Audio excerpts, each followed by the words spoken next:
Calgary Conservative MP Michelle Rempel and a few others have published a lengthy Alberta manifesto in the Western Standard. To talk more about it is the Alberta correspondent of the National Post, Tyler Dawson, joins me from Edmonton. Tyler, does this have a little something to do with Alberta's separation?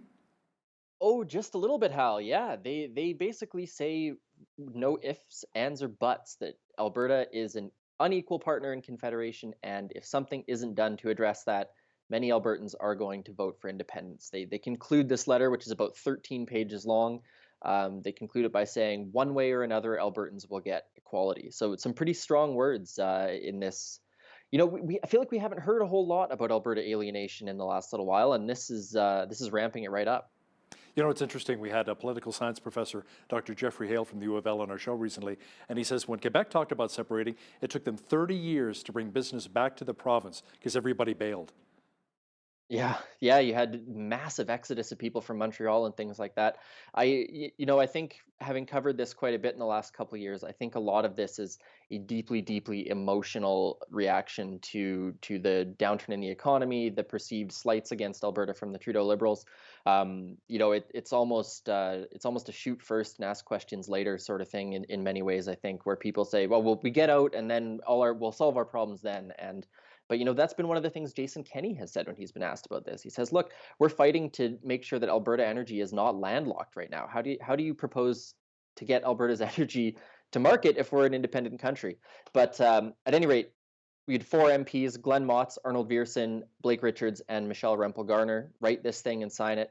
It lays out four reasons why they think Alberta is facing challenges and a whole litany of suggestions on how Alberta can become a more equal partner in Confederation.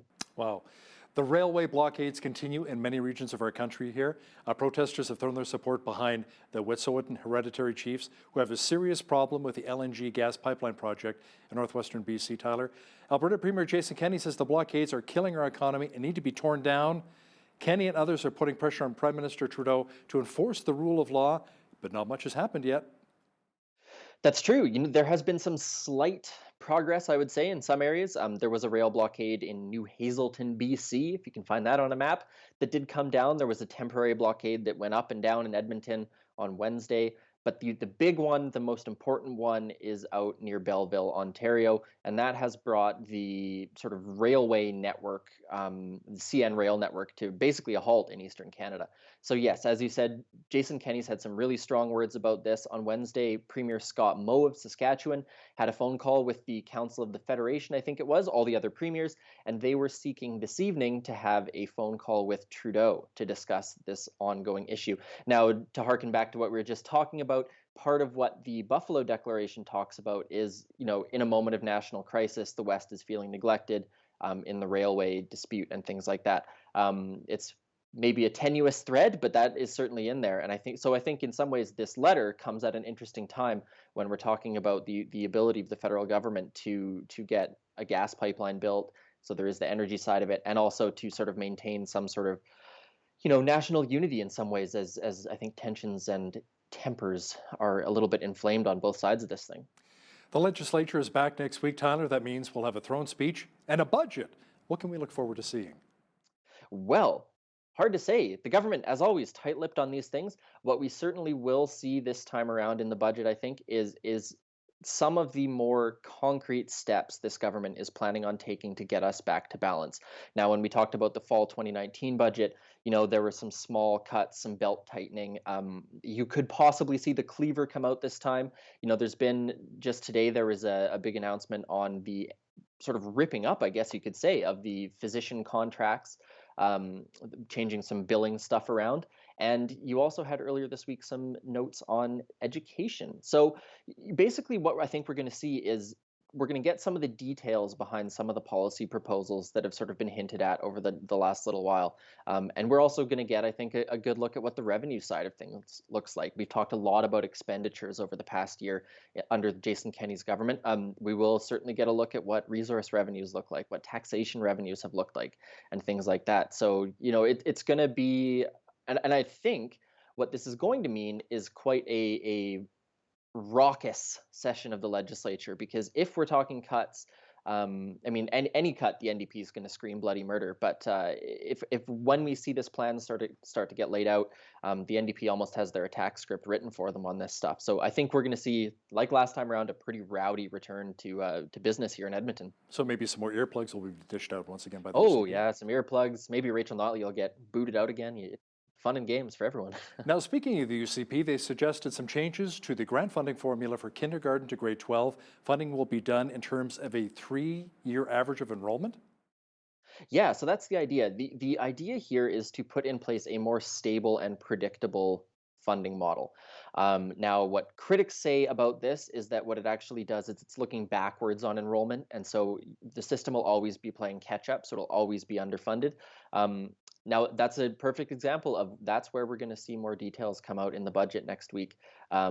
But yes, so funding for education is certainly going to be one of the things that is in the budget that reporters will be looking for. The last budget had big changes to the post-secondary funding setup. So this time we're now looking at kindergarten to grade 12 and how that's all going to shake out and then be interpreted down the line by local education authorities. Suncor got approval for a 40,000 barrel per day facility near Fort McMurray. Now that's the Meadow Creek West facility, Tyler. I used to be the morning man at the radio station up there many years ago. But the project may actually be delayed.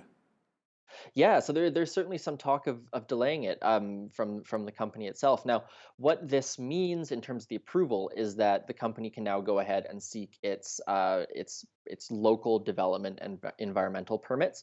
So this is just a step forward in an oil sands project that could move forward at some point.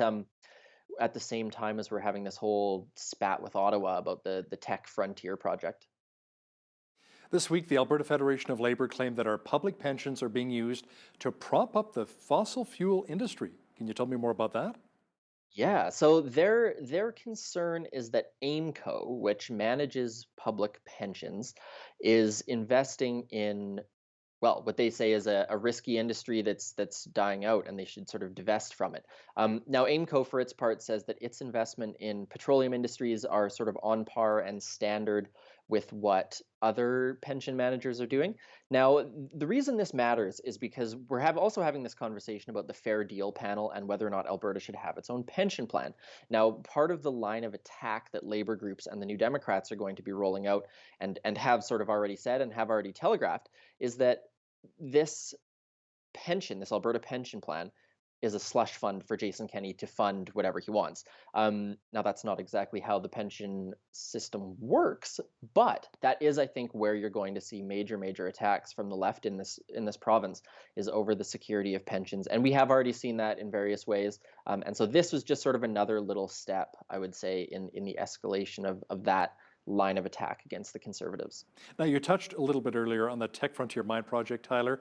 There seems to be a lot of back and forth on this Northern Alberta project.